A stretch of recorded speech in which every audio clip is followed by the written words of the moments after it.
how much of it, of Veep is accurate and how much of it is just sadly funny? It has a great deal of accuracy just in terms of the desperation and how people are willing to set aside any real ideals and real feelings in order to win. It's all about winning. And one of the things that everybody always talks about with Veep is all of the very clever insults. How many of those are just brought up in the moment because you have so many fantastic actors, including yourself on the show, improv, or how much of it is scripted? It's a scripted show. We get a long script that we rehearse. We rehearse every script.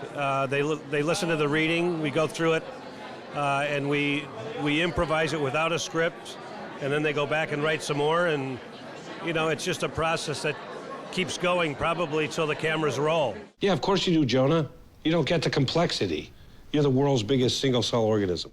It makes it feel very natural. It's a very fun experience. Yeah, we have a good time. Thank you so much for stopping to talk with us. Congratulations. Thanks. So what's it like to work with Julia, who's won awards for this show already, and the rest of this incredible cast you have? She really is one of a kind. And right now, her talent mixed with this character is something really special.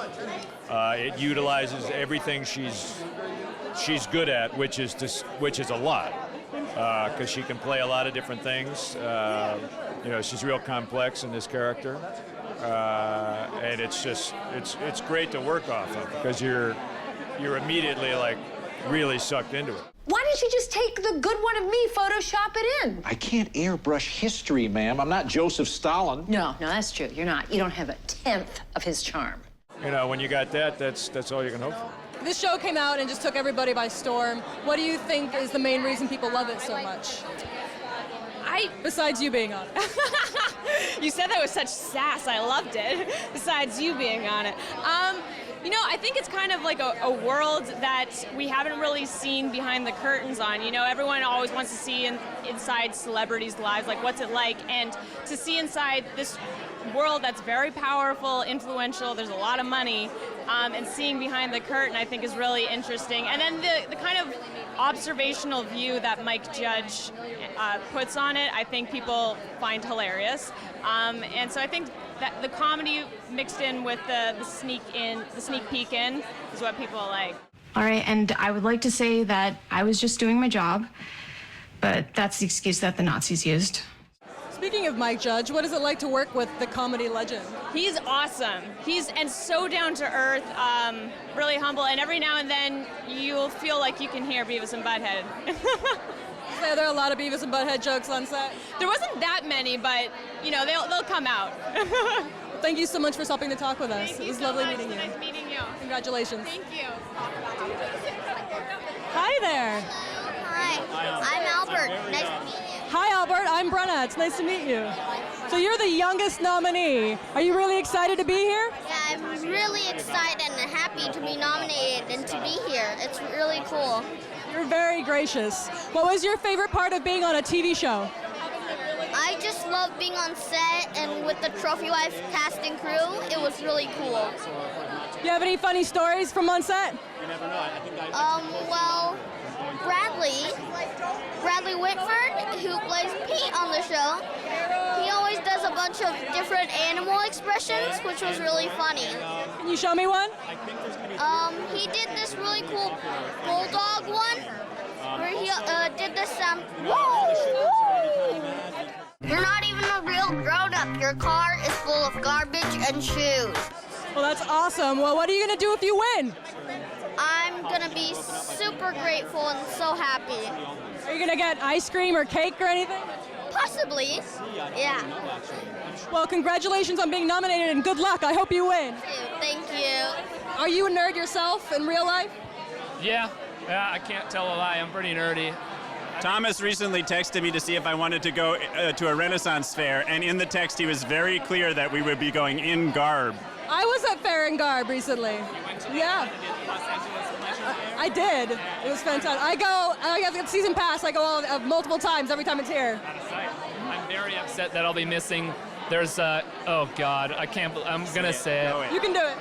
There's this thing called Fort MacArthur Days where for 2 days they do like battle reenactments from Roman times up until modern times, and I'm pretty bummed I'm going to be missing it. You mean like it goes from like the Roman times through like World War I, World War II, up to like Iraq One? That sounds fantastic. I think so. I've made contact with a programmer whose cloud architecture is supposed to be insane. They call him the Carver. The Carver? That black hat guy who apparently hacked into the Bank of America and took down their entire system? That the Carver? The Mindy Project has sort of came in and just taken everybody by storm. It's got female leads who are of different race, and it's fantastic and it's hilarious. Yeah. What do you think that it's due to the success of this?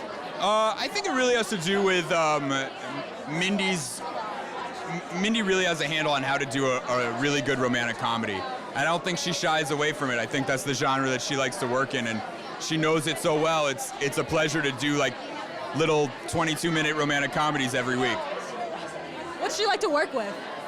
Oh God, she's a nightmare, but a goddamn sweetheart. You know? No, she's amazing.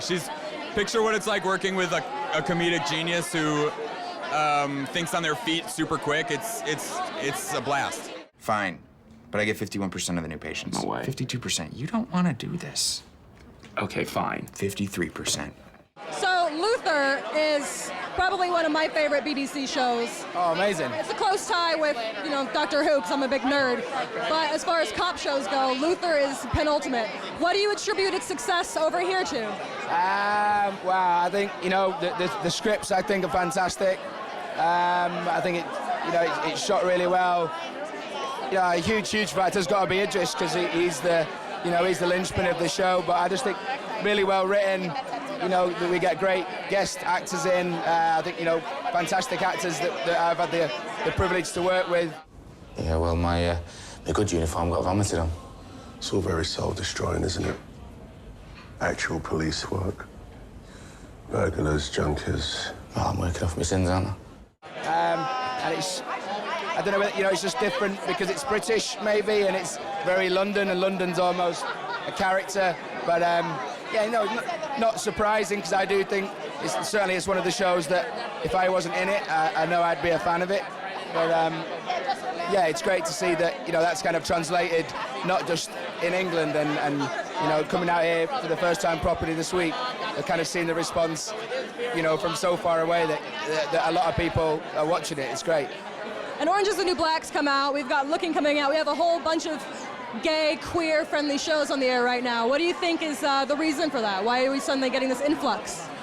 I think networks are acknowledging that it is okay to tell the stories of the full tapestry of who Americans are. And it's really just about representing voices that haven't been represented before and telling stories that deserve to be told in a human way.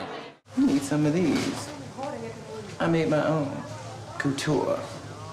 Compensator and carry size 13. Is that duct tape? Metallics are very in this season.